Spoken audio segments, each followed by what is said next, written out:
Peggle.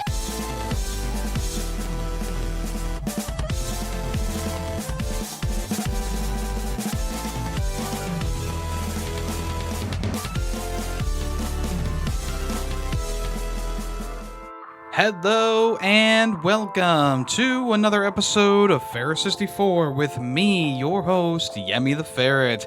I hope everyone's doing fantastic today, or this past week, or this weekend. Whenever you're listening to this, I hope that you're having a good one. This is, of course, the one-stop shop for video game news, occurrences, first impressions, and so much more. We got a nice slate of things to talk about today, including Mario and Luigi Brothership, the Patrick Star game, and the Palworld lawsuit. So let's just jump right in. But first, I need to apologize. The first section on the YouTube version of the podcast had some kind of weird echo to it. I don't know why that happened. It fixed itself in the next section, which is why I didn't catch it when I was doing my, my once-over of the audio. So hopefully that won't happen again. But if it does, I do apologize about that. I am a mere human on this earth. All right, let's go ahead and jump into the first part of the show, which is, what have I been playing this past week? Okay, first up on the document, of course, is Mario and Luigi Brothership.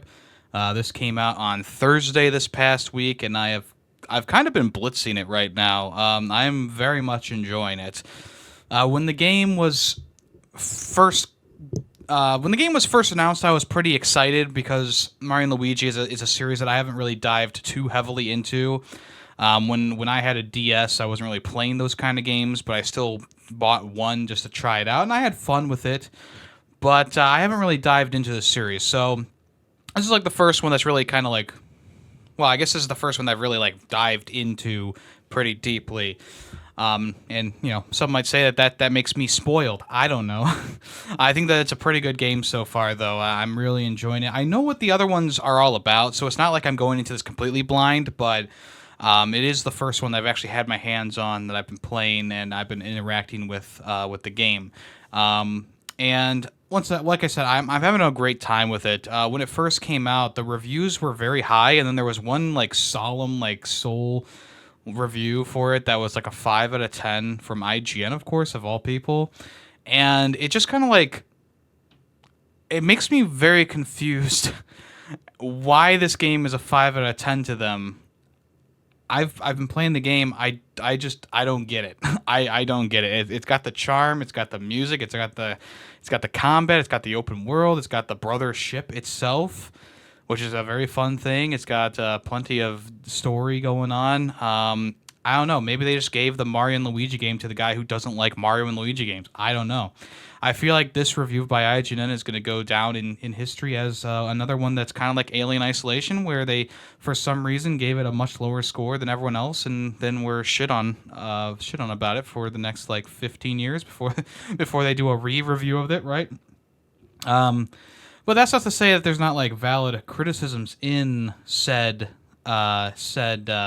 review, and I'll get into stuff in a little bit. But first, I want to be positive, So the first thing I want to start off with is the graphics. I know this is the first, I think this is like the first Nintendo game built in Unreal Engine 5 or whatever. It looks really good. I love the expressions of the characters and the overall look. It's kind of got that cel-shaded look to it, where there's a bit of like extra black for the outlines and stuff like that. I also feel like the characters are very expressive, even though maybe it's a bit robotic at times, where they go from like a very happy expression to like a very neutral expression in like the blink of an eye. But I think that for the most part, like, the graphics look great. I think the water looks good. The environments you go into look good. The various different islands that you go to as well have all looked good and very unique from one another. The inhabitants of this world are also have very fun designs. Sprocket being one of the first ones that you meet is like this floating piggy bank kind of guy, but he's not a piggy bank. He's not a piggy bank. He's not a pig. I just love that design of this little like fairy piglet kind of thing flying around with Luigi. And I mean, the game starts off a bit slow, of course, because you just have Mario for like the first like maybe, I don't know, 10 minutes. But after that, you get Luigi, and then you start building things on top of the story and the mechanics of the game. So, what starts out as, we're just enjoying our time in the Mushroom Kingdom, and we need I think it's Mario who falls off of a cliff or something like that, and Luigi grabs his hand, and then the power of their brother ship opens up a vortex that sucks the inhabitants of the Mushroom Kingdom into it, and they get transported to this other world. That's very much like power based, like electrical outlets and stuff, but they're all people. So, and it's kind of funny because the character designs, because they're all like outlet faces, it's like when is Chibi Robo gonna come in? And I would just love to have like a Chibi Robo reference in this, just because Chibi Robo's always been about that electricity thing. It had he had a battery pack on him, and you were always plugging into outlets to recharge and stuff. So it's just one of those things I wish that they could just put a little tiny Chibi Robo somewhere that you could find. I think that would be kind of fun. But I love the design of the world. I think that they did a great job with that. And like I said, every single island kind of has its own vibe. So like the rainforest vibe is much different from the island that has like twisted plants. Like it's all very different. And even though, well, actually, yeah. I think each island kind of has its own enemies too, because the first island that you are on has like these little like seedling guys who have leaves coming out of their heads, and they do very basic attacks. And as you go through that island, there's like these warthogs that appear as well. And then the next island you go to has these guys with these like iron fists, and of course the little leafy guys come back every so often, but it's mostly the guys with these big fists, and they punch things. The third island has these chameleons that go invisible, and there's also like these leafy guys who swoop down and try and attack you. So it's been a nice variety of enemies so far, and it's kind of ramping it up as it goes along. Like right now, it's kind of like a smooth, like, okay, we're smooth sailing, we're learning how things go. Once you get past that first boss fight in the game, which isn't like too terribly difficult, but it does require a little bit of skill, I guess you could say. Once you get past that first boss fight in the game does start to ramp it up a bit faster, which I know a lot of people are going to enjoy. A lot of Nintendo games kind of start off this way, where it's like, okay, we're just kind of tiptoeing you through this, like giving you the little taste of everything here or there. And then what they do is they go, and now you're in hell. Like, okay, you're tiptoeing around the tulips, and now those tulips are now spike balls coming at you at 1,000,000 miles an hour. Even though it's not exactly like that, it's still a bit faster in terms of difficulty progression as you get farther into the game. It goes a bit faster. But what also goes faster is you're ranking up. Of course, Mario and Luigi have their own XP bars, and they both have the same things to level up, but each of them kind of get a little bit of a different move set, I guess you could say. Like their moves are a little bit different, so you got to pay attention to which brother you're using and which buttons to press for them, because most Luigi things are done with the B button, and most Mario things are done with the A button. Actually, I feel like all Mario things are done with the A button. The only time that this switches up is when you're doing when you're selecting what attack to do with Luigi. For whatever reason, they decide to make you press the A button to start the attack, which means that your thumb is on the wrong button when you start off your move, and then you need to move it to the B to start off the Luigi move. And of course, it's all timing based, so the faster you click the B button, or the closer it is to the hit on the enemy, you get like an extra damage boost, sometimes a critical, if you will. And what ends up happening is sometimes you'll just kind of be in the zone, and you'll be selecting Luigi's attack, and you'll select the enemy, and then you'll just kind of just naturally just press the A button, which is of course Mario's attack. So your attack fails. You only do like 2 damage if you miss the first attack. So it is a little bit annoying in that way, where it's like, okay, now I need to like completely switch it up. Well, not completely switch it up, but like switch my fingers around, because when you're playing as Mario, it's all very straightforward. A. When you're playing as Luigi, it's like A, B. It's just a little bit weird for them to do that, and I know from the other games in the series that it's like everything Luigi was on one single button, and you could also control him manually, I guess you could in other games as well. I don't mind him just being a little follower behind you. It does take a little bit of that, it does take a little bit of that, I don't know, tactics or whatever out of it a little bit, but I think just having him follow along behind you is fine. You can have him do his own things too. Like if sometimes he'll have a Luigi intuition, and if you press the L button on the controller, he'll go off and do his own thing, like pull up some turnips or crush some boxes. Or there's like these sparks that you find in the world too. You can have them chase around the spark. Like if a spark goes one direction and the other one goes the other way, instead of being like, okay, I'll go this way, you go home, it's okay, I'll go this way, and Luigi, you go that way. And it's actually very nice. And there's obviously puzzle things to do in the world as well that require both the brothers to work together in harmony. There's like these I don't know, floating platforms that you step on. One has an M, one has an L for each character. There's also coins with different colors matching to them, so you can have Luigi go collect his coins while you collect your coins. Yeah, it's a very nice open world, I think, and I think they did a great job designing that. It's also a bit of like a Metroidvania as well, because there's some things blocked off when you don't have the hammer, or you're not able to go everywhere when you don't have the island attached to the Brothership. And so you have to go back through some areas for side quests, or to unlock some new paths, or just find some new stuff. And there's stuff littered around these islands like everywhere. There's secret hidden blocks. There's blocks that are available for you to hit. There's those sparks that I was talking about, the little pixel sparks. There's a whole bunch of things that you can go around the island and find. And they all, of course, help you out, whether it be coins or items to pick up or whatever.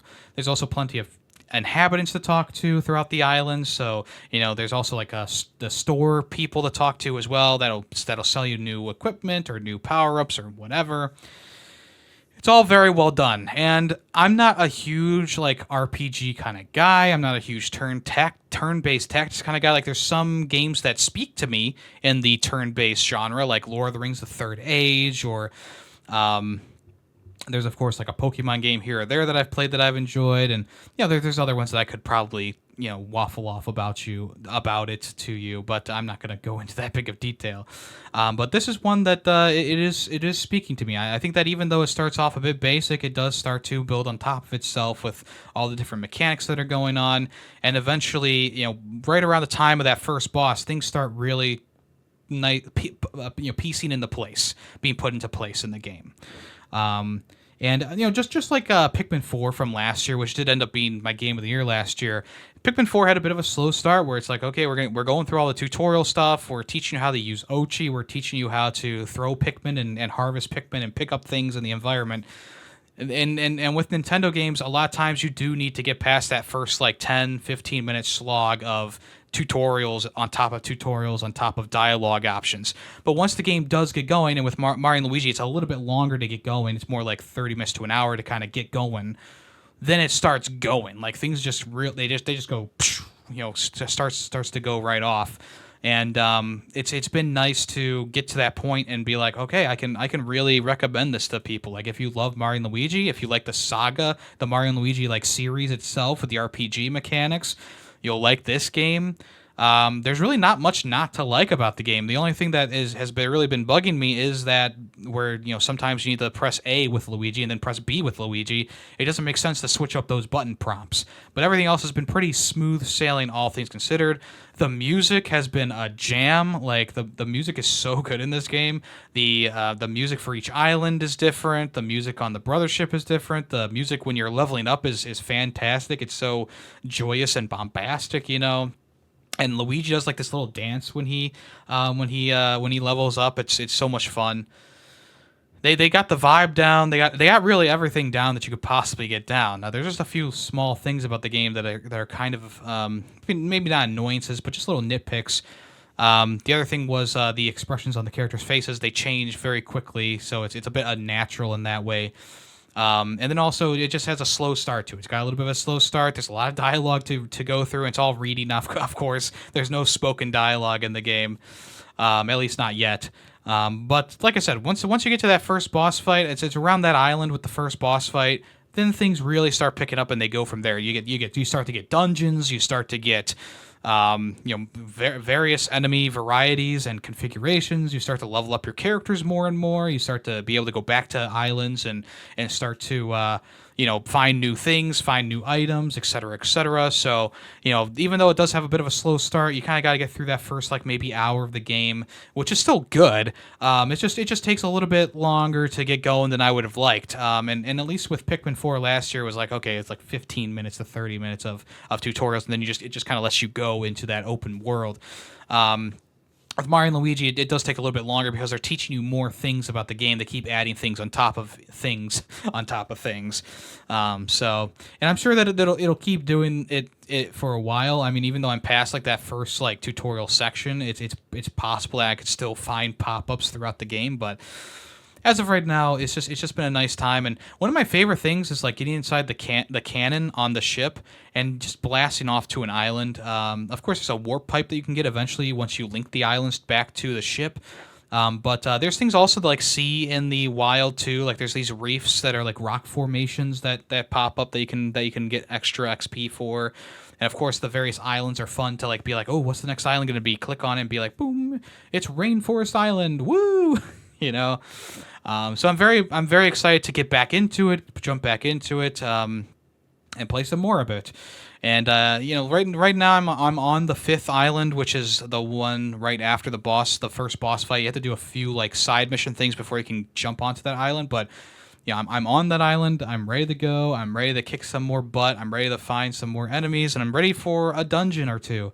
So, yeah, very excited, very, very fun. I can definitely recommend this game if you own your Nintendo Switch. Yeah, that's all I can say. And once more, I'll say this again. IGN off the mark with this one. Maybe it's not the most perfect game in the world, but it definitely does not deserve a 5 out of 10. If I was using the IGN grading scale, right now it'd either be an 8 or a 9. So take that with what you will, but I think this is going to be another blunder by the folks at IGN, which, no hate towards IGN, obviously, or the person who wrote the article. Obviously, they were just giving their personal opinions about it, and everyone's personal opinions are different. But it just really sticks out against the backdrop of everything else going on with this game that, one major publication, a very major publication, just goes, yeah, it's a 5. Which is whatever. All right. I also played, and I got to the end of Super Mario Party Jamboree. Essentially, there's a story mode that you can do in the game, which is nice. You essentially how do you describe it? You go to the boards before the party starts, and you help them build the board, kind of. So the little special things you do on each island, like the Goomba Lagoon Island. You go there and you help them set up the fishing game, or you help them set up the chest game that you do, or you help them do whatever. And essentially, you do all that, and then you do some mini games, and there's also a boss fight, a quote unquote boss fight at the end of it, which is fine. It's all fine, and I think that's a really fun addition to the Mario Party series, having this little story mode going on there. The other things to do in the game, the side things to do in the game, are kind of bad. I'm not gonna lie, the motion controlled mini games. Why don't you just make a completely separate hey, here's the Mario mini game collection. It's all motion controlled games. It's all just subpar. It's why are we focusing so much on these fucking mini games that I'm never going to play? I'm going to play once and I'm never going to play them again. Because let's be honest, in a Mario Party game, who wants to play the motion controlled, kind of what's that one game called? Pilot Wings based game. Yeah, I'll play it once and be yeah, it's fine, but I want to play Mario Party. I don't want to play Mario mini games, right? So that's one thing about the game that really bugs me is they spent so much time working on these motion controlled mini games, and the main party mode is great. The main party mode is good, but I feel they could have spent more time, taken time off of those side modes, and pushed them into making better mini games for the actual party themselves. Because as it stands, the party is good. The party's good, but it's not great. And I was really hoping for a great party game, especially after Mario Party Superstars came out and they kind of went back to the old formula and it sold really well. It's not as good as Super Mario Party, of course, but Super Mario Party came out very early on the Switch's lifespan, so of course it's going to sell millions of copies. So I was really hoping that Super Mario Party Jamboree was going to build off of both of those games and kind of make a very unique, very fun experience. But right now, it's like, yeah, it's fun, it's good, but I was just hoping for a bit of a bump to go over the fence, right? Because I'm sorry, Mario Party Superstars. That was a great Mario Party. It's kind of like right there. Of course, there's better ones above it, like Mario Party 4 and probably the Mario Party 3 and 2 in there as well. I'm even thinking about like Mario Party 6. I remember having a lot of fun with. But this one kind of leans more towards that Super Mario Party, which is still like a fine game. But if you have a great Mario Party here, a Super Mario Party is like fine. So it's like kind of average, right? So there's a bit of a difference there. So this one leans more towards that more average side of things.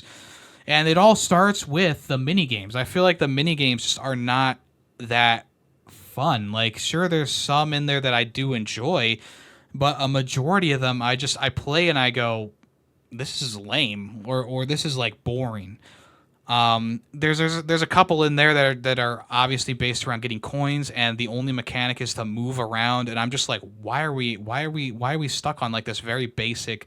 Like, I get it, like you need to make mini games that everyone can play, but why not make it a bit more interesting? Like, there's maybe 5 mini games that I find exciting. There's one where logs are on either side of you and they're swinging back and forth, and they destroy the path that you're on.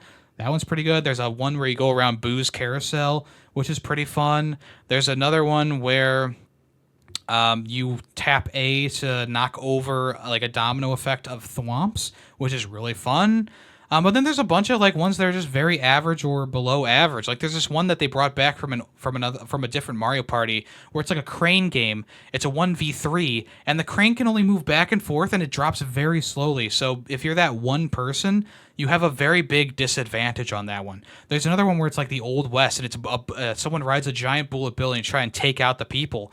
But there's this big gap between where the bullet bill can stop being controlled and the characters on the playing field can keep moving. So you can be locked into a position and everyone just goes away from it. And especially if you're playing with harder difficulty AI, it can almost be impossible to win on those types of maps. Another thing that's very weird about this game is how the stars spawn. On Goomba Lagoon especially, the stars spawn so close together. On the last turn of the last match that I played on Super Mario Party Jamboree, I got the star and it was only 7 spaces away from me. I used the golden pipe to get to the first star. So I rolled a 9 before I got to the first star. I got the first star, paid my 20 coins. The next star was 7 away from me. I got the second star and I paid for it, and I ended up winning the game. There was something very weird about that, and it kept kind of pushing the stars closer to the people who were not who were close to a spot where a star could spawn. So it was very strange, kind of a weird maybe handicap thing that they were putting in there for the people who weren't doing as well. But I mean, you wouldn't spawn a second star next to a guy who has 5 stars already, would you? No, probably not. That's the other thing too, is like even on the hardest difficulty with the hardest AI, I just really don't have a challenge here. The AI will buy up a bunch of items and then never use them, or they'll wait till the last round to use them. Case in point, the last one that I was playing, Bowser Jr. had the whistle to move the star anytime he wanted. He had that throughout the entire game, and he didn't use it until the last turn. And he was the last one to play. He was the last one to move. So it's like, why? It's just so weird. It's very weird. And then the usual Mario Party BS happens sometimes where the character lands on the Bowser space, and there's one space that's like the worst space ever, and 3 times out of 4 that someone has landed on Bowser space, that space has been chosen. It's like, what the fuck? Why are you doing this to me? It's just one of those things where it's like it's like, even though I have a lot of complaints, it is still good. It's still fun to play. Like, it's a Mario Party. They're all, most Mario Parties are still fun at their core. But there's a lot of dumb things put into this one, a lot of weird things that happens in this one. And even though I like that they brought back 2 old maps, that's great. But it's not like they changed the characters' outfits for those maps like they did back in the day. So that's a bit unfortunate in my opinion. And then also, like, the new maps that they have, they're fun, but I don't really like the one where you're in the cars and you're driving around the track. I don't really like that one. I also really don't like the one that's like Oh my god, I can't remember the fucking name of it right now, but there's another one that you're in a mall, and I just like, even though I like the idea that they're going for, it just doesn't. It's not executed very well. The Goomba Lagoon is my favorite one, and the Wiggler Valley is also another favorite one of mine because those ones work pretty well. They work pretty well. But the Goomba Lagoon, it can be a bit annoying because when the tide rises, if you're stuck on an island, you're stuck on an island. If that island doesn't have a shop, then you have no way of getting off that island until like 2 turns later when the tides change. So you kind of get stuck in places, and the map just it's good, but once again, it's not great. So the new items too that they put in there are kind of dumb. Like there's one that moves you right a space before a shop, a random shop. It's like, okay. There's another one that lets you battle anyone on the field anytime you want. It like slaps them in the head, and then you do like a battle with them. It's like, okay, as if we needed that. And there's also ones that return, like the whistle to move the star.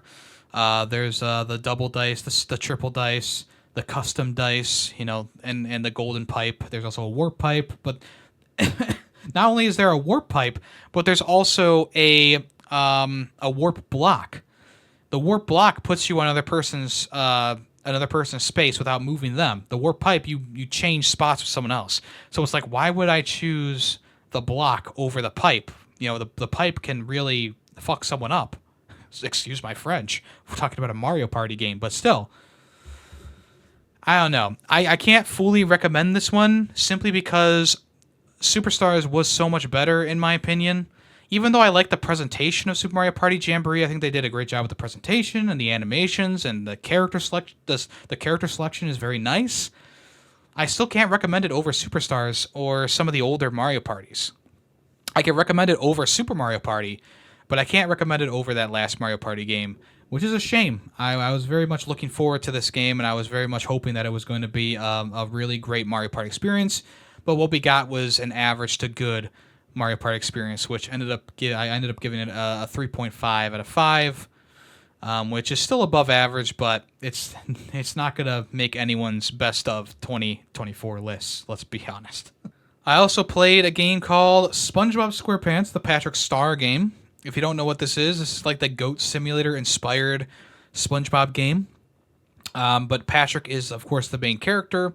And as Patrick, you kind of flip and flop around at times. You can grab anything in the world and use it. You can break the game completely. Actually, they want you to break the game sometimes. You have multiple objectives on the map to do, and you can kind of do them in any order that you want, any way that you want, essentially. I think that's a really fun, open world kind of game. I think they did a great job with taking that Goat Simulator formula and being like, okay, but how do we make this good? I know that might be a hot take to some people, but I really don't like the Goat Simulator series.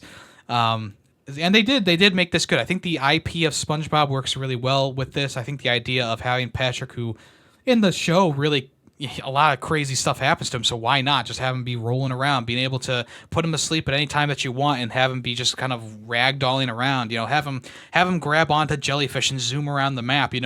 He can do a lot of different things. And of course, having that IP is also very strong for the game because SpongeBob is a huge IP. It's never going to die at this point. But the game is solid. Is it a great SpongeBob game? We're going back to the great versus good. No, it's not a great SpongeBob game, but it's a good one. I think this is, and compared to other SpongeBob releases, is it better than the Cosmic Shake? Maybe not, because at least the Cosmic Shake was like its own full-fledged game. This is kind of like play it for like 3 hours, get all the main objectives done, and call it a day. You can actually roll the credits anytime that you want during this game because there's the Fry Cook games. You got to go to the Fry Cook games. And even though you need like 200 coins to get past it, it's not that hard to earn the coins in this game.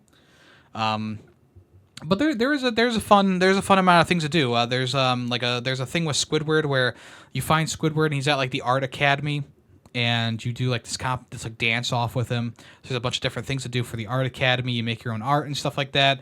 You can also find Bold and Brash in that section and take it to the junkyard for a trophy. I thought that was kind of funny. Speaking of the junkyard, you can drive a garbage truck around and collect garbage and then dump it at the dump for money. You can also get into like a French fry truck or a what was the other one? Like a fried kelp truck and deliver kelp to people for money as well. Mrs. Puff has a boating school, but she also has like a demolition zone. So you go into the boating school and you do like a race in the boating zone.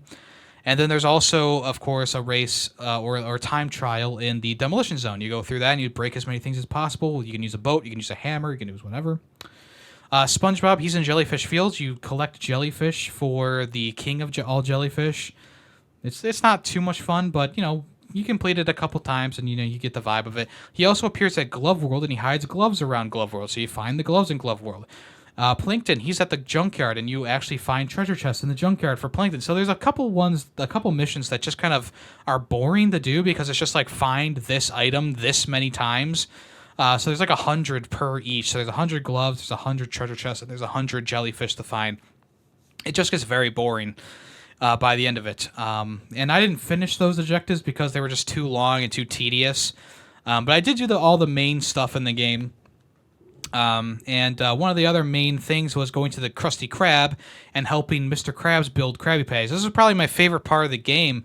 Is you actually take people's orders where they come up to the window and they give you their order, and you need to grill the burger, you need to put it together. And the Patrick game is very much about, like, you know, one hand controls things and the left hand controls the other things. So the right bumper button controls the right hand, the left bumper controls the left hand. And then, you know, when you're picking up a Krabby Patty, if you pick it up with the right hand, you need to pick up something else with your left hand and then combine them, or vice versa. So it's just a fun thing. You also help Plankton almost in the same way, where you do chum. It's not as fun as the Krabby Patties, but it's still pretty fun, all things considered. So, you know, for the most part, the Patrick Star game is a fun time. I would suggest getting it on sale for maybe like $20. I think it's worth $20. But when I got it, it was like a buy one get one half off sale on Best Buy. So I picked up two games, the Patrick Star game and then another one called like Cuddly Carnage, which I've been looking into for a while.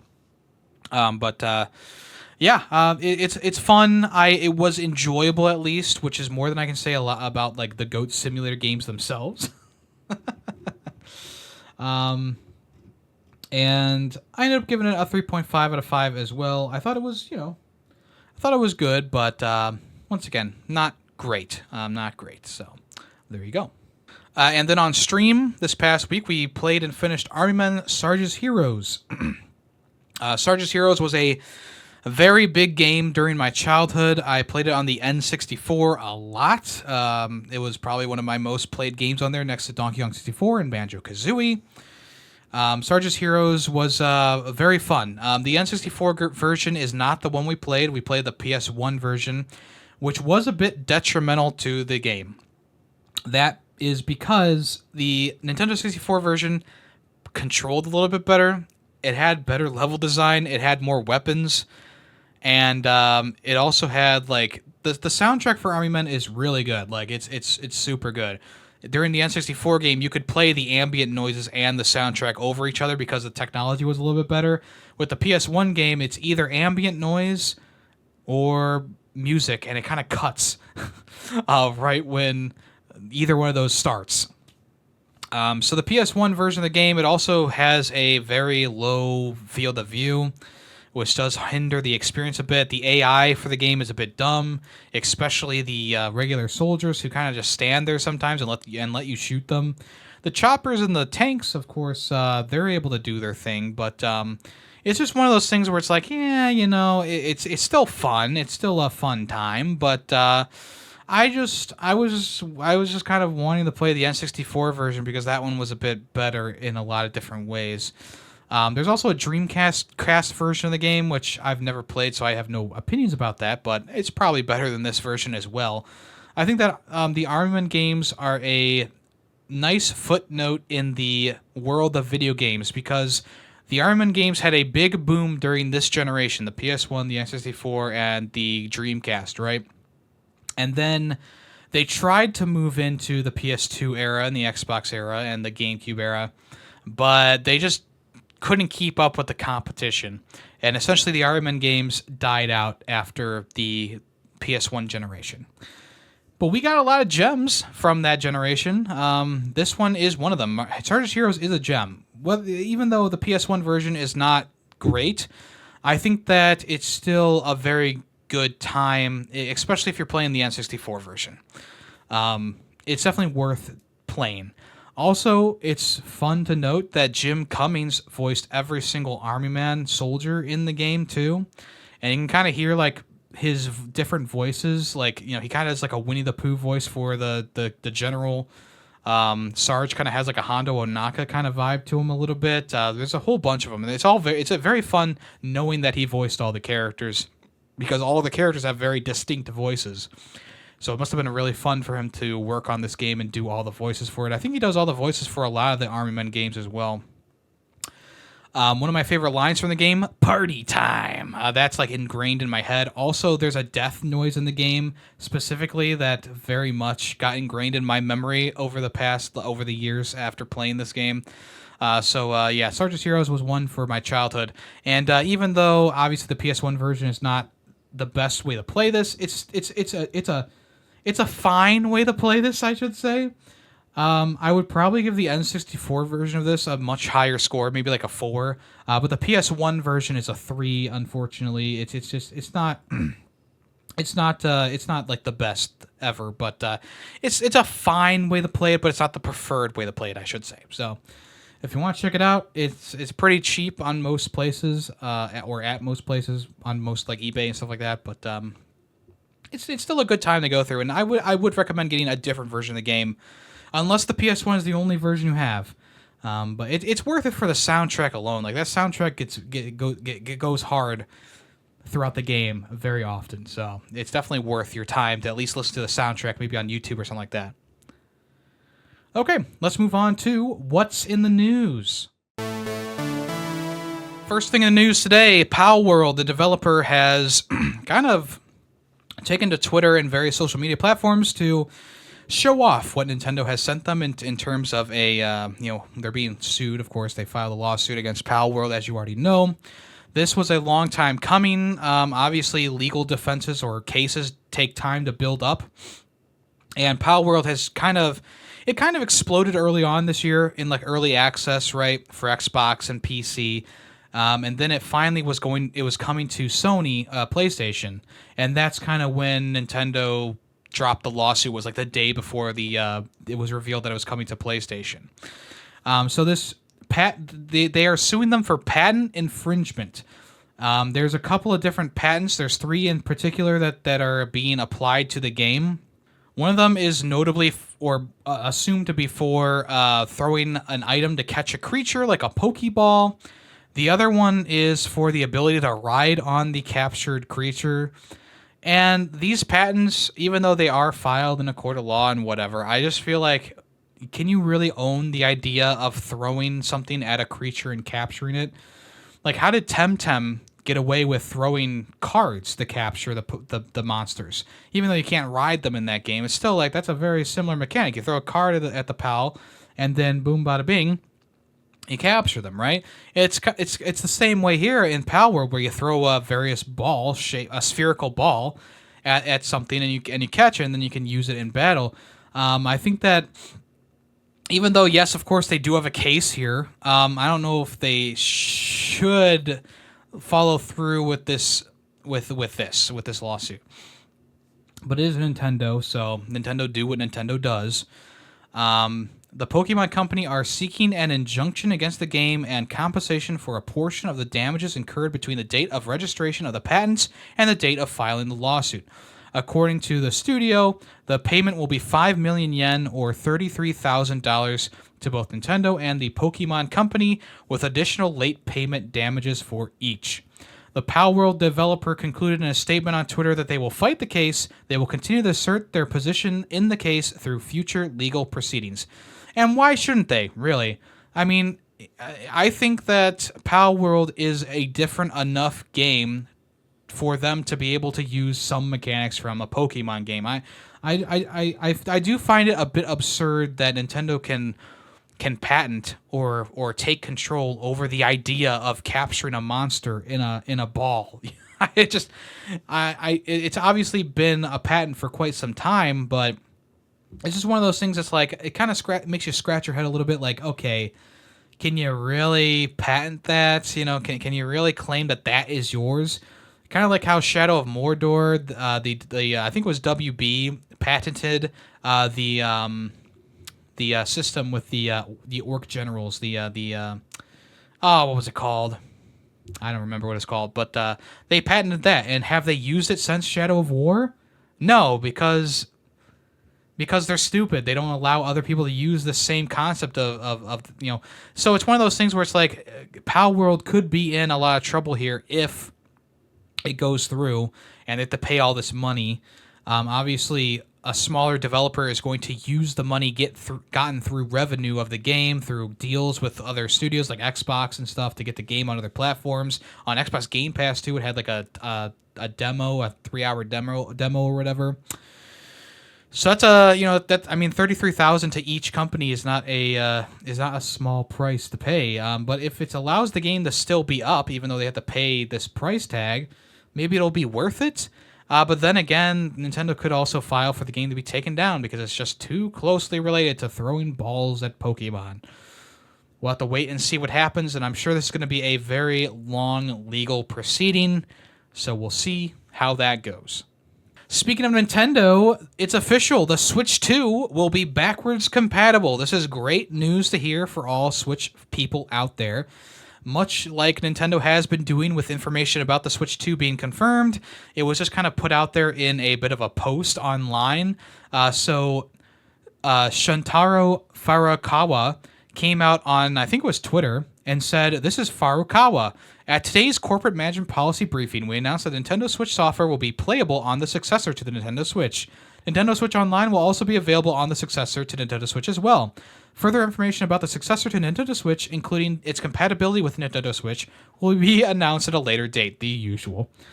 In addition to being able to play Nintendo Switch software they currently own, consumers will be able to choose their next purchase from a broad selection of titles released for Nintendo Switch. So it sounds like the Nintendo Store is also going to be the same store between both systems. Does this mean that all Switch 2 games will be playable on Switch 1?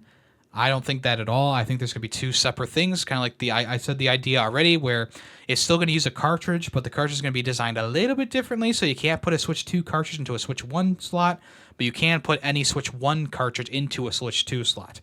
My original idea with this console was make a home console with whatever, and have it be the Switch be dockable in that new console, like make it into like a Switch Pro, quote unquote. But obviously that's not what's going to happen. We're obviously getting another portable hybrid console. I would assume at this point, kind of like how the DS turned into the 3DS. The Switch is probably going to turn into the whatever they're going to call it, Switch Pro, Switch 3DS. I don't know. Switch 3. 3D. They're going to go the Xbox route and just do a random number attached to it. This is the Nintendo Switch 503. Wow, Yemmy, you're killing it with the jokes today. But I think this is a good idea. It keeps the people who have a large Switch library happy that they can play their games on the next console. The big thing between Nintendo 64 and GameCube was the fact that the GameCube did not play N64 cartridges. But the nice thing was when the Wii was launching, you could play GameCube games on the Wii. Obviously, they phased that out as the console got older with the new iterations of the console. But at the beginning, you could play GameCube games and plug GameCube controllers into the Wii. Same thing with the Wii and the Wii U. When the Wii U released, you could still play Wii games on the Wii U. So it only makes sense now that the Switch and whatever the successor is going to be will have similar ways of playing games. I think cartridge-based gaming is still a great idea. These like SD cards, even though they're a bit small and you can probably lose one if you're not careful with your games, I think they're the perfect size for a portable console. I think they're a little bit better than what we had on the 3DS era. They hold more more memory. You don't have to install things on your console every time you put a cartridge in. Sometimes you need to update the game, obviously, but it's one of those things where it's very easy to use. Just pop them in, pop them out, and start playing. I think that if they keep that idea strong with the next iteration, we're going to be in for quite the treat for the next version of the Switch or whatever the next console is going to be for it. But it's nice to know that everything that you bought for the Switch will still work with the new Switch, and they probably won't have the same problem as PlayStation, where because I think there will be games specifically made for Switch 2, and there will be games still being, maybe some games being made for the Switch 1, but I think Nintendo as a company is going to shift completely over the Switch 2 probably by the end of the first year for the whatever the Switch 2 is going to be. And once again, we kind of already know that like some Switch games will have some upgrades if you put them into the Switch 2. I guess they kind of pseudo confirmed that a bit, yeah. So it'll be interesting to see, and we'll see what happens. We'll have to go from there. More Nintendo news: the Zelda Breath of the Wild and Animal Crossing composer Yasuaki Iwata has left Nintendo. In a post on social media, they said, "I have a bit of a belated announcement to share. In July of last year, I took a step in a new direction by leaving my position at Nintendo.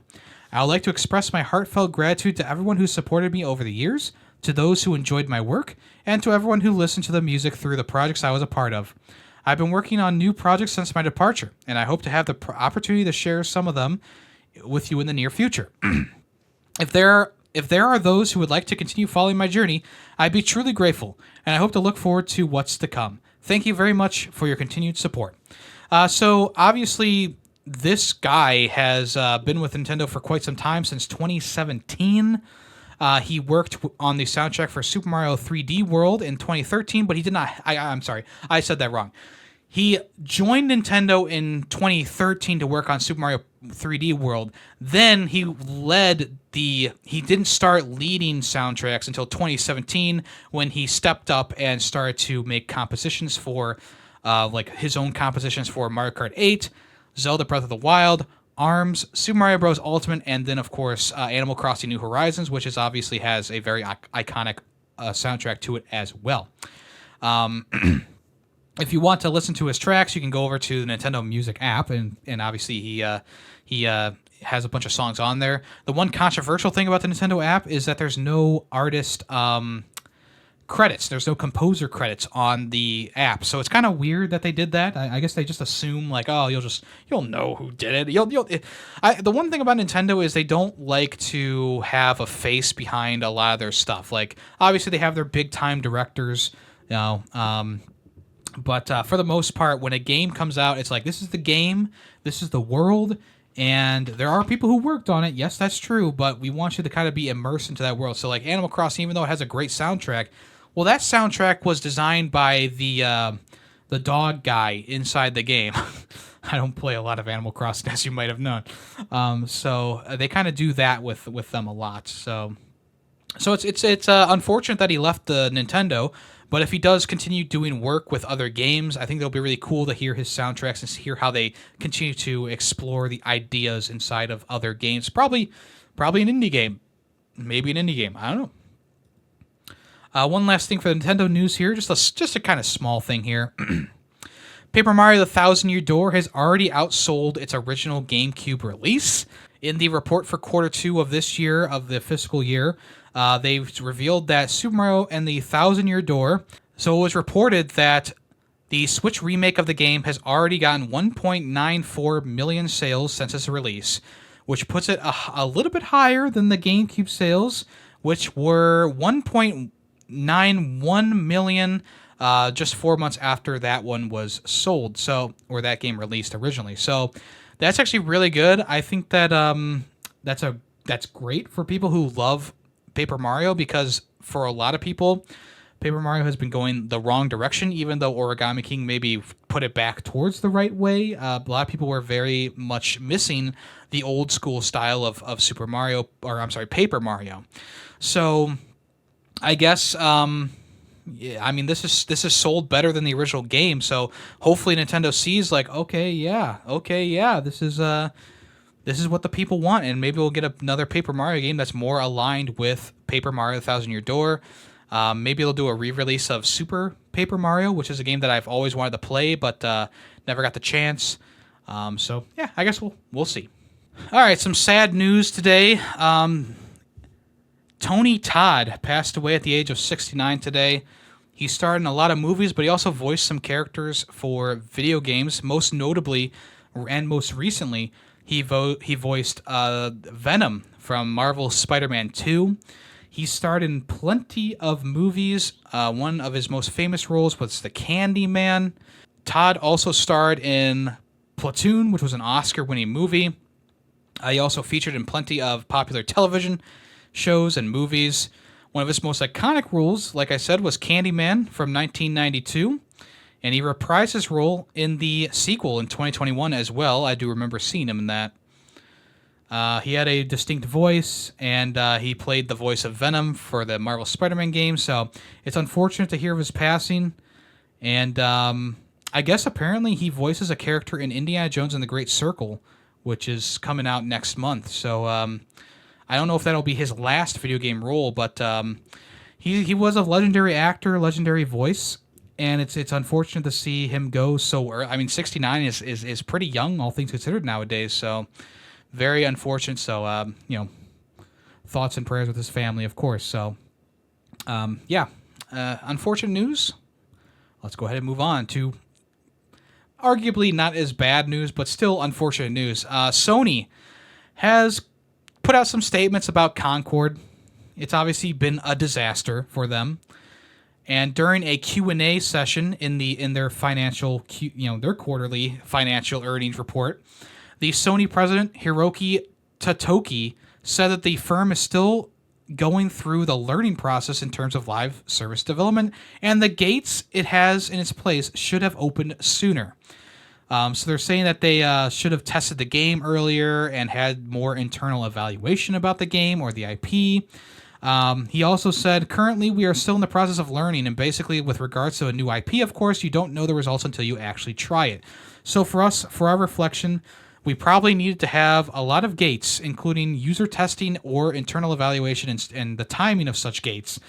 And then we need to bring them forward, and we should have done these gates much earlier than we did. They're simply saying, like, yeah, we took too long on this.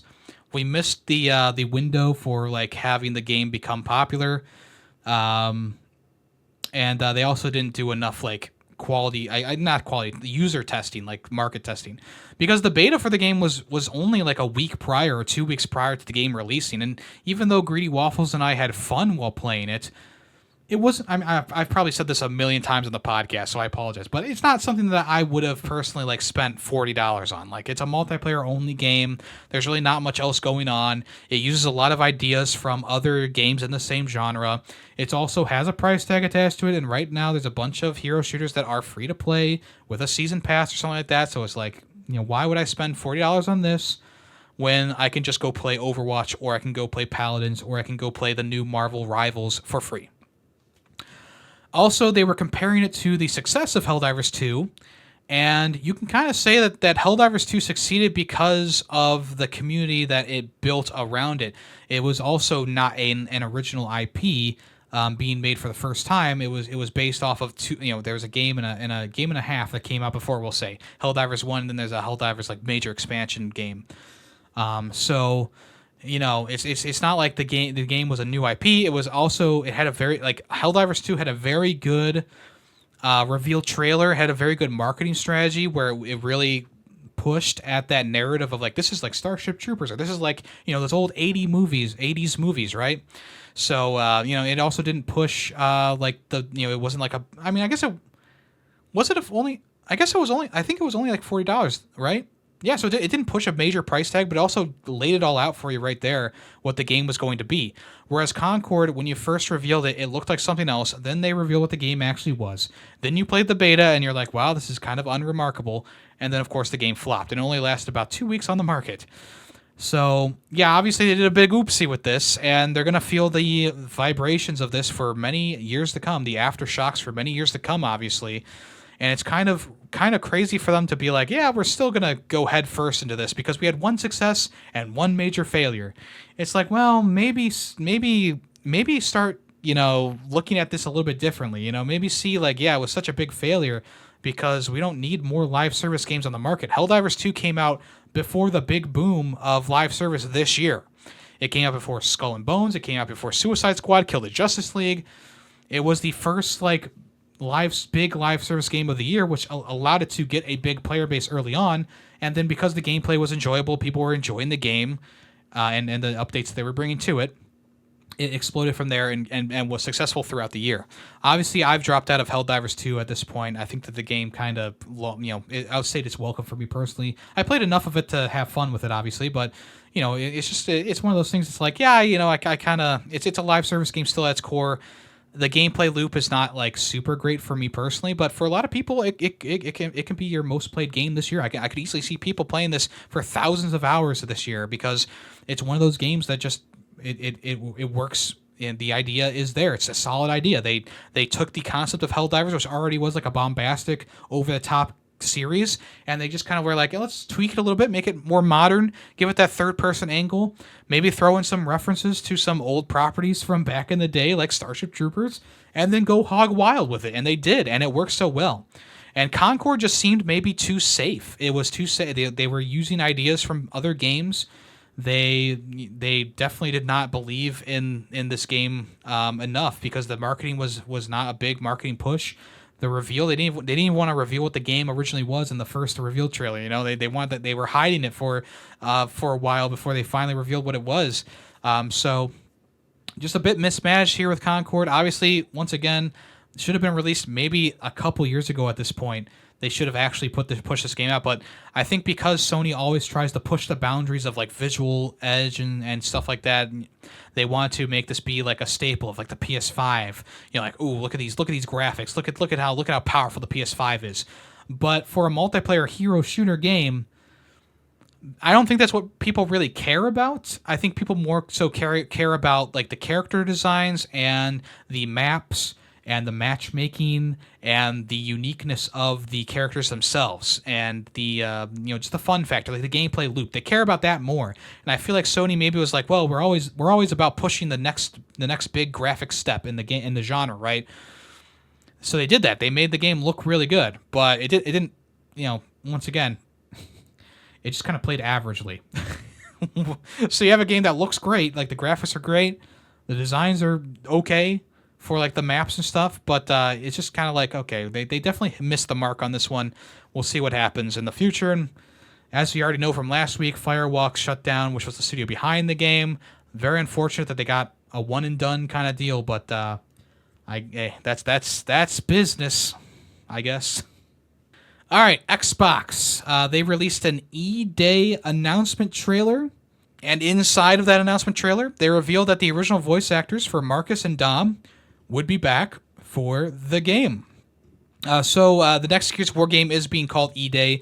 It's essentially like I guess it's kind of like a prequel to the series, or maybe it's more of a reboot. I'm not sure how to exactly say, because Gears of War 1 took place, I think, I don't know. I don't remember when. I think it's like a year after the Emergence Day thing happened, right?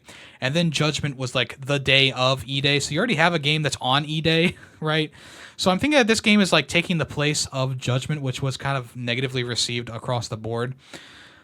But I guess we'll have to find out when they really reveal more about that. But yes, John DiMaggio is back to play Marcus Phoenix, and Carlos Ferro is back to play Dom Santiago. And that's great. I like that they're getting back the original voice actors, even though obviously this is a younger version of both the characters than their last performance in the series. It is nice to see that they are back and here to voice the characters again. And the Emergence Day announcement trailer was a fun little thing. You kind of knew what it was almost from the get go, because of they showed Marcus like 20 seconds into it, right? It did make you kind of excited, because they're like, hey, it's Dom, hey, it's Marcus, hey, it's E-Day, which is a very obviously fun part of the game, is just killing locusts. And anytime they tried to veer away from killing locusts, well, you know what happened. So, and even though Gears 5 isn't bad, it is hard to say like, where do we go from here with the series. We beat the Locust again. Even though the Queen is still out there or whatever, we still beat the Locust again. So it's like, where do we go now? I think that going back to pre Gears of War 1 is a good idea in the long run. So we'll see. We'll wait to hear more about that in the future. Multiversus has underperformed. Big shock. So WB has come out and said that Multiversus Cost them $100 million. It was a hit to their gaming revenue in 2024. If you don't recall, Multiversus came out originally in like an early access form. Everyone loved it. We all had fun with it. We were like, yeah, this is the Smash Brothers, not killer, but like something comparable to Smash Brothers. It was fun. They were working. It worked. It played well. And then they shut it down for like a year, and it came back this year. And as you know from my review of it, I was not pleased with it. The gameplay changed, the characters changed, the style of the game changed. It was monetized to all hell. And even though it had a strong like first season, maybe a strong second season, no one's really talking about like the third season coming out. Like they revealed Raven is coming as a character. I didn't hear about it until I saw this article about the $100 million that they lost because of this game. And of course, add that to Suicide Squad, which lost like $200 million this year. This is not a good year for WB Gaming at all. The CEO, David Zaslav, relayed the unhappy numbers in a announcement. I don't know, a financial call. We recognize the games business is substantially underperforming its potential right now. We took another $100 million plus impairment due to the underperforming release, primarily Multiversus this quarter, bringing total write-down year-to-date over $300 million in our games business, a key factor in this year's studio profit decline. So the funny thing is that even though Suicide Squad did terribly, I thought it was still a fun game, obviously, but it did pretty terribly, sales and all that. The Arkham VR game for the Oculus that came out is actually getting very high praises. It's getting like 9s and 8s across the board. And so, because of that, WB came out in another statement and said they're going to be focusing more on DC properties, specifically Batman, going forward. And it's like, duh. What's going to make money for you? DC, one of the second biggest comic book company out there. Of course, it's going to make money for you, especially Batman. If they go back to making Batman games like the Arkham series with Rocksteady, I think that they can continue to make really good experiences. Fill those gaps in the story. We don't need like, oh, this is what happened after Arkham Knight, right? Like Gotham Knights tried to do that somewhat, I guess you could say. Suicide Squad also tried to do that as well. Just fill in those gaps between the games, after because Arkham VR, the new one, is between our Origins and Arkham Asylum, right? I think that's a great place to put it because you can use all those characters who died in future games. And even though I don't need to see Joker again in the Arkham universe, obviously Knight, I thought that it was a good send-off in City, and then obviously Knight came around and like did something cool with the character. But I don't think we need more Joker in the Arkham universe right now. We've had 3 or actually 5 games with the Joker in the Arkham universe. Arkham Origins, Arkham Asylum, Arkham City, Arkham Knight, and the original Arkham VR also had Joker show up. But it was kind of like a, So I think that they need to kind of steer away from maybe the Joker and keep using the young Batman. You can use the new Batman voice actor you got. He did a great job in the trailers for the Batman game. So I hope that he would do a good job in the game itself.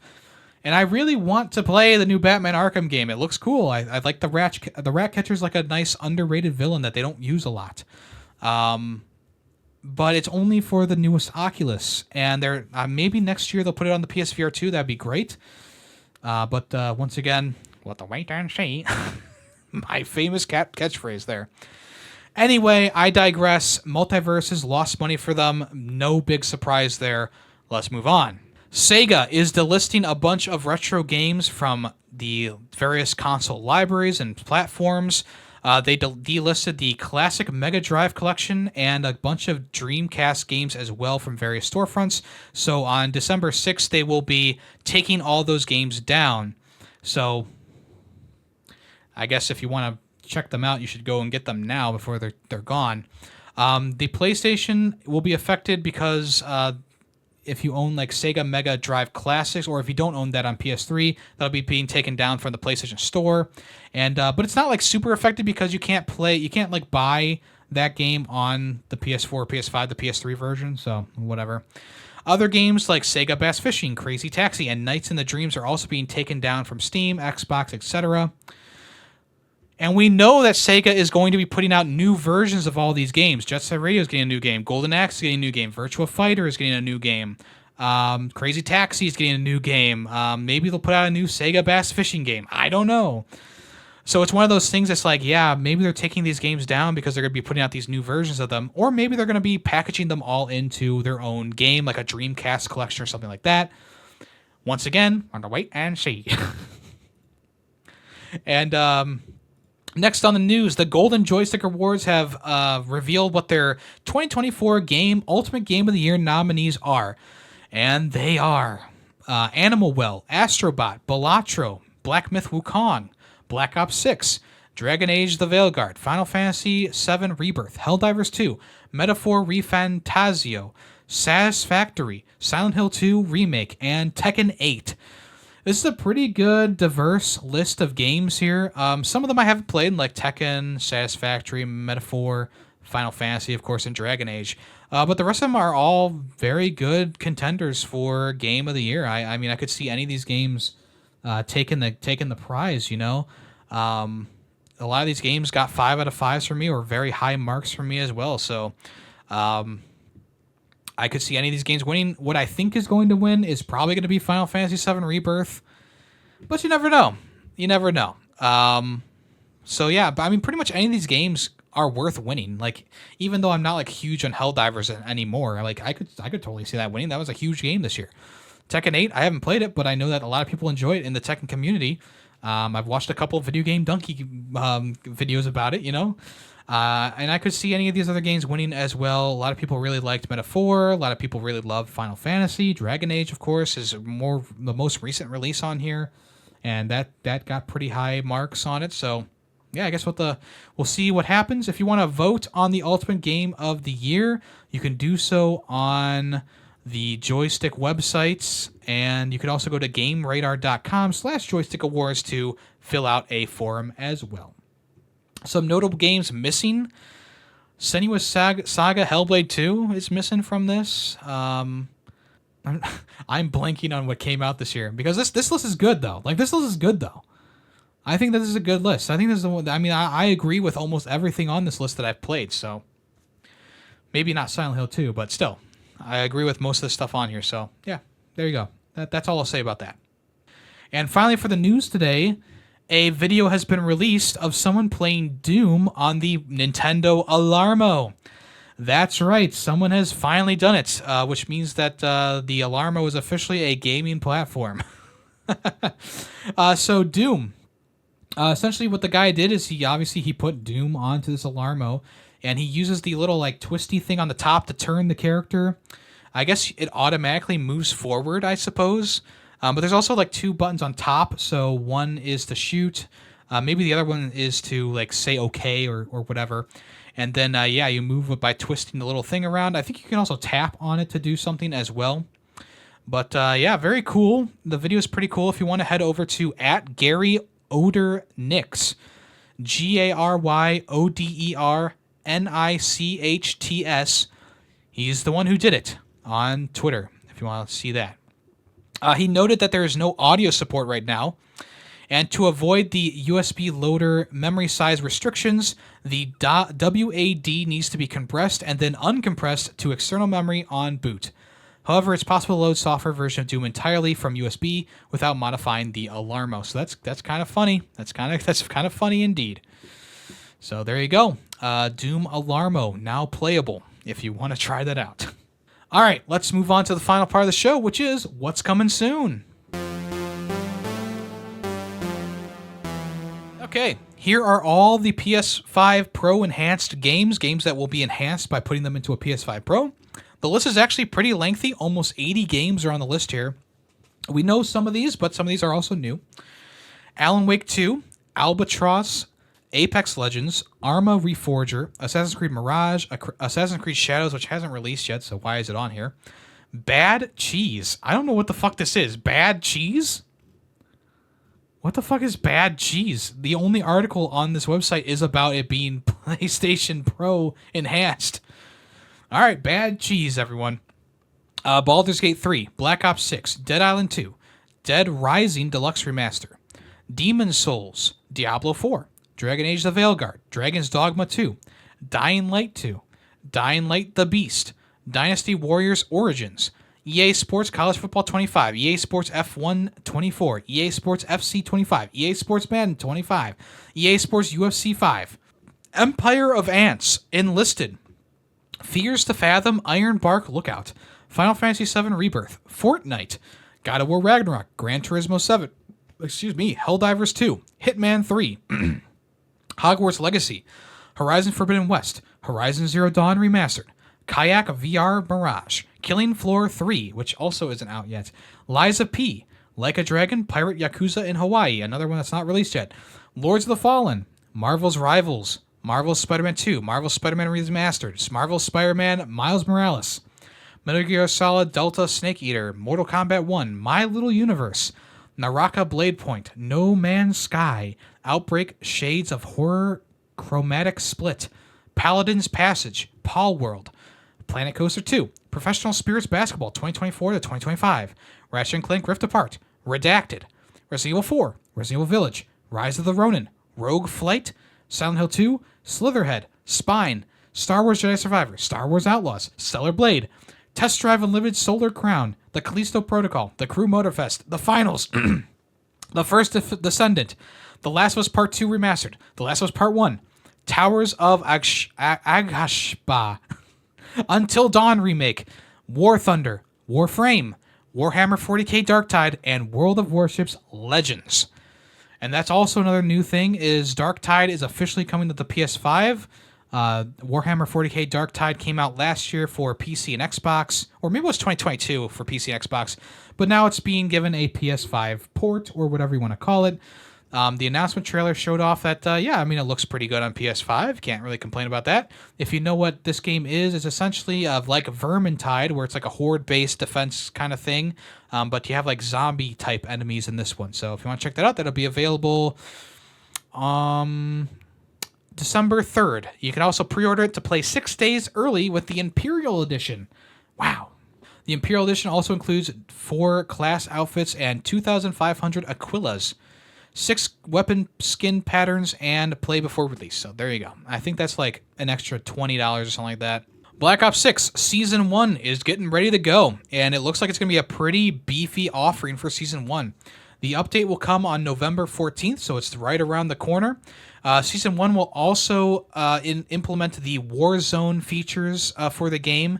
So Warzone has pretty much just been Modern Warfare since its new 2.0 version, but now they'll be including Black Ops 6 stuff into Warzone.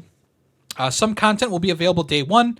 Other parts will be rolled out throughout the season. In total, there's going to be 6 new multiplayer maps, a new map for Warzone, a new map for zombies, and 7 more weapons, and of course, more. Prop Hunt will be coming back for the game, along with a new mode called Ransack. Additional loadout options will be a hand cannon score streak, a new perk called Shadow, and a new wild card named High Roller. The first Battle Pass will also become available on November 14th, offering Day 1 new operator skins to unlock, along with additional bonuses throughout the season. There are 6 new multiplayer maps, like I said, including Hideout, Extraction, Heirloom, Racket, Hacienda, and Nuketown Holiday, which isn't really a new map, it's just a skin for the map. Pretty nice offering there for new maps. Hopefully they're better than the base game maps. The new area in Warzone is going to be called Area 99. It looks like a nuclear power facility or something like that. New hand cannon is like a Desert Eagle type weapon. The new Shadow perk seemingly makes you able to dodge the bouncing betties in the game. Ranked play is going to be available in multiplayer along with Prop Hunt, of course, as I already said. Some gameplay updates. Dino movement update. New emotes and sprays. More streamlined inventory system. Black Ops 6 weapons, equipments, and perks in Warzone. Prestige system. Body shield. Oh, I guess we're getting the riot shield, huh? Dedicated melee button. Which I don't know if that's really a big deal. Mastery camo, so something to get after you've mastered the gun. New kill streaks, new wild cards. It looks like there's going to be some new modes in the Warzone throughout the season as well. The zombies is getting Terminus, right? No, I'm sorry. What's it say? New map. Citadella de Mortes. De Morts. Okay. There'll also be a new perk, a new field upgrade, and new ammo mods, plus 3 new gobble gums for zombies. 2 new operators. One's called Sev, which is tier 100 unlock, and the other one is called Goliath, with a new finishing move attached to him with a hyena or something like that, which is kind of weird. There's going to be a new event called the Hit List. There's going to be 2 new bundles, the Tracer Pack and the Blightmare Pack. Also, here's the new guns. You know me, I love getting new guns in these games. A new assault rifle, the KRGC. 2 new submachine guns, the Saug and the Sarin 9mm. A new melee weapon, the Power Drill. A new sniper rifle, the AMR Mod 4, which kind of looks like the Brett Cow. A new finishing weapon called the Cleaver. And a new shotgun called the Maelstrom. Also, a new stock will be available called the Buffer Stock, and a new shaft is the Dragon's Breath, probably for the shotguns, which is pretty cool. Dragon's Breath was a big thing in Black Ops 1. I'm excited to see it return in this game. So there you go. Pretty cool stuff. If you're enjoying the game like me, you may perhaps want to check out Season 1 of the game. A lot of times with Call of Duty games, I'll get like Season 1, and I'll play it kind of religiously for that season, and then once Season 2 comes out, I'll just kind of fall off of it because other things come out.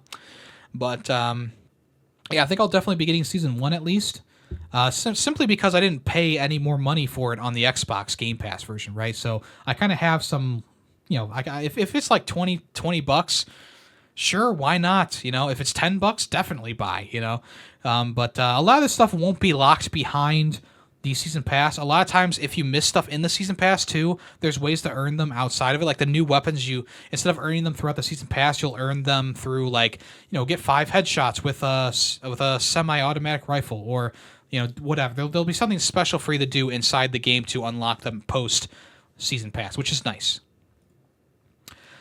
All right, Helium Heights has been put into the Astrobot game. I did play it a couple times.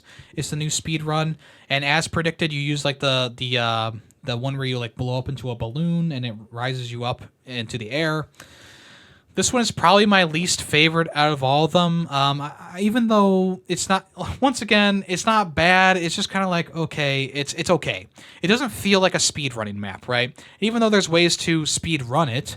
It's one of those things where it doesn't feel fast. The power up that you get for it is very slow and kind of tedious to use. So it's one of those ones that, I played it a couple times, got a decent score, I guess, of 46 seconds or whatever. And I got the 2 new characters, which one is the girl from Heavenly Sword, which is a nice throwback to the PS3 era of PlayStation. And of course, you got another Helldiver in there, which I think is the last Helldiver because I think there was 4 of them. So we'll see who the next characters are for the final speedrun map. I'm hoping for a Twisted Metal character like Sweet Tooth, but I guess we'll find out. So yeah, the next one is coming out next week on the 14th, which is called Rising Heat, which is perfect for Sweet Tooth. If it's not Sweet Tooth, I'm probably going to come on here and rage. I'm not going to lie. If it's not Sweet Tooth, it's not on the top 10 list this year. And Death Stranding has also gotten a surprise release on Xbox Series X and S. This comes after a article about Kojima getting, the Kojima Productions fully gaining the IP for Death Stranding. Still not sure if it's official because it was one source being quoted, and it was kind of, and Kojima himself hasn't said anything specifically on social media or anything like that. So it's kind of been a weird scenario. But yeah, essentially now you can purchase Death Stranding Director's Cut on Xbox platforms for $20. Right now it's 50% off if you buy it during its launch week or weekend. So yeah, Death Stranding, it's a very unique experience. Kojima does a lot of weird things with the story and with the mechanics of the game. But in the end, that's kind of Kojima's MO. So you're either going to love it or you're going to hate it. There's really no in between on this one. So if you want to check that out, it's available right now with a 50% discount. And finally, here are 10 games coming to Game Pass in November, at least the first half of November. Games that are already available: Botany Manor, Metal Slug Tactics, which I forgot to talk about I'll talk about it next time. StarCraft Remastered, StarCraft 2 Campaign Collection, Go Mecha Ball, Harold Halibut was released on Xbox Game Pass Standard version, The Rewinder, Turnip Boy Robs a Bank was released on Standard Pass as well. And then coming soon is Microsoft Flight Simulator 2024 on November 19th. Also, Goat Simulator Remastered launched on the 7th of November as well. So if you want to check out any of those games, they are available. Most of them are available right now. All right, folks, let's listen to this, to today's Song of the Episode. If you know the song name and the game that it came from, let me know in the comments below or join the Discord. Link in the description, and comment in the Fair 64 section and let me know what song it is and what game it's from.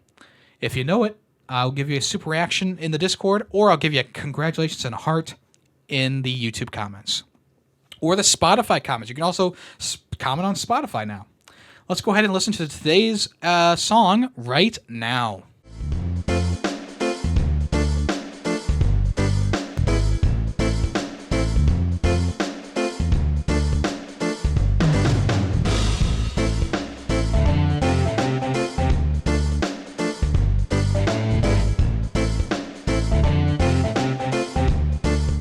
Okay, if you know the song name and the game that came from, let me know in the places that I told you to. All right, thank you so much for listening to this episode of the podcast. I do appreciate that. If you want to like, subscribe, etc., I would appreciate that. If you listen to this on Spotify, rate it out of 5 on Spotify, or swing over to the YouTube version and put a like on it just to give me a smile in the morning. Also, I run another podcast called Film Freaks with a Z at the end. We recently talked about the movie Coco from 2017. The next movie we're going to be talking about next weekend is Starship Troopers. If you want to check that out, that episode will be released next Friday. Also, Football Ferret on YouTube. I do weekly recaps of NFL football. If you want to check that out, it's been going pretty strong. My Week 10 recap is available. Wait, no. Week 9? Yeah, Week 9 recap is available now. Week 10 is this week. It's hard to keep up. It's been going by fast. So if you want to check that out, it's available now. Lots of fun times to be had. And I also have a VODs channel for Twitch streams. I Twitch stream on Monday, Tuesday, Thursday, and Saturday. Right now, we're going to finish up Infamous Second Son on Monday and move on to the next game in Bunger Month, which I guess you have to tune in to find out. All right, folks, have a good rest of your day. I am Yemmy the Ferret, and I'm out of here. So long. The Ferret 64 podcast is owned and edited by Yemmy the Ferret. Small sound clips used throughout the podcast were made by Yemmy the Ferret. The song in the intro and outro is Nightshade by Adhesive Wombat. The Ferret 64 logo was made by Player2P2. News sources include PushSquare.com, NintendoLife.com, and PureXbox.com. All opinions, video game related, are my own. Thank you for listening.